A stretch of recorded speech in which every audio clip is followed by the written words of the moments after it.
नमस्कार, मी मल्हार पवार. चर्चा विधानसभा मतदारसंघाची या खास सिरीजमध्ये तुमचं सर्वांचं स्वागत आहे. आज आपण चर्चा करणार आहोत कर्जत खालापूर विधानसभा मतदारसंघाबद्दल.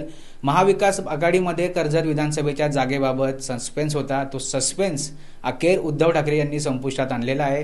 नितीन सावंत यांना कर्जतमधून महाविकास आघाडीच्या वतीने उमेदवारी ही उद्धव ठाकरेंनी जाहीर केलेली आहे. त्यांच्या नावावर शिक्कामोर्तब करण्यात आलं आहे. त्यामुळे शिवसैनिकांमध्ये नवचैतन्याचं वातावरण आहे. कर्जत शिवसेनेबद्दल बोलायचं झालं तर गमतीशीरपणे म्हटलं जायचं 2019 पूर्वी की कर्जतचा मतदारसंघ शिवसेनेसाठी सोप्पा पण जिंकणं कठीण, कारण शिवसेनेमध्ये ऐन निवडणुकीच्या काळात बंडखोरी व्हायची आणि याचा विरोधकांना फायदा व्हायचा. परंतु 2019ची निवडणुकी पाहिली तर महेंद्र थोरवे विरुद्ध सुरेश लाड अशी थेट लढत झाली होती. यामध्ये शिवसेनेचे आमदार महेंद्र थोरवे यांचा विजय झाला होता. परंतु एकनाथ शिंदे यांनी 2 वर्षापूर्वी जे बंड केलं त्यामध्ये महेंद्र थोरवे यांनी एकनाथ शिंदेंना साथ दिली आणि ज्याप्रमाणे महाराष्ट्रात शिवसेनेमध्ये 2 गट पडले, शिवसेना 2 गटमध्ये विभागली गेली, त्याचप्रमाणे कर्जतमध्ये देखील शिवसेनेचं 2 गटामध्ये विभाजन झालं.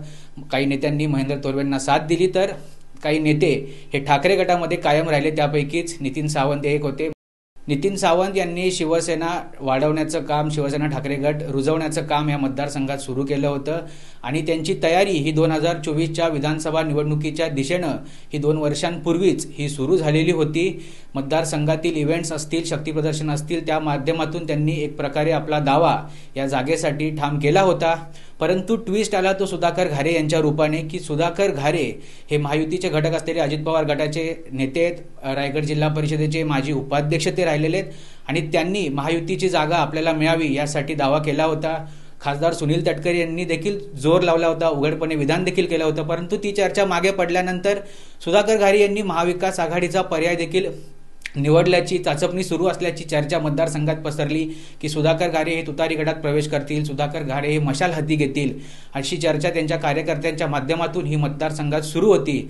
आणि इतकंच नव्हे तर नितीन सावंत आणि सुधाकर घारे यांच्यामध्ये आर्थिक देवाणघेवाणीची देखील चर्चा झाली, अशी देखील चर्चा मतदारसंघात पसरली असताना शिवसेनेमध्ये कुठेतरी संभ्रमाचं वातावरण निर्माण झालं होतं. परंतु नितीन सावंत हे नेहमी ठामपणे सांगत होते की मी मॅनेज होणारा शिवसैनिक नाहीये, मी मागे हटणारा शिवसैनिक नाही. कोणत्या परिस्थितीत शिवसेनेची जागा ही मीच लढवणार, कर्जत विधानसभा मतदारसंघातून शिवसेना ठाकरे गटाचा उमेदवार, महाविकास आघाडीचा उमेदवार मीच असणार, असं नितीन सावंत हे ठामपणे सांगत होते आणि अखेर त्यावर शिक्कामोर्तब केलेलं आहे. काल उद्धव ठाकरेंनी शिवसेनेचे जे आमदार आहेत, शिवसेना ठाकरे गटाचे आमदार आहेत, त्यांची बैठक ही मातोश्रीवर बोलावली होती आणि जे इच्छुक आहेत त्यांची देखील बैठक, त्यांना देखील निमंत्रण देण्यात आलं होतं आणि त्यामध्ये नितीन सावंत यांचं नाव हे कर्जत मतदारसंघासाठी निश्चित करण्यात आलेलं आहे. आणि खऱ्या अर्थानं नितीन सावंत हे महाविकास आघाडीचे आता उमेदवार असणार आहेत. त्यामुळे महाराष्ट्राला जी उत्सुकता होती ती शिवसेना विरुद्ध शिवसेना अशी लढत ही कर्जत खालापूरकरांना देखील अनुभवायला पाहायला मिळणार आहे.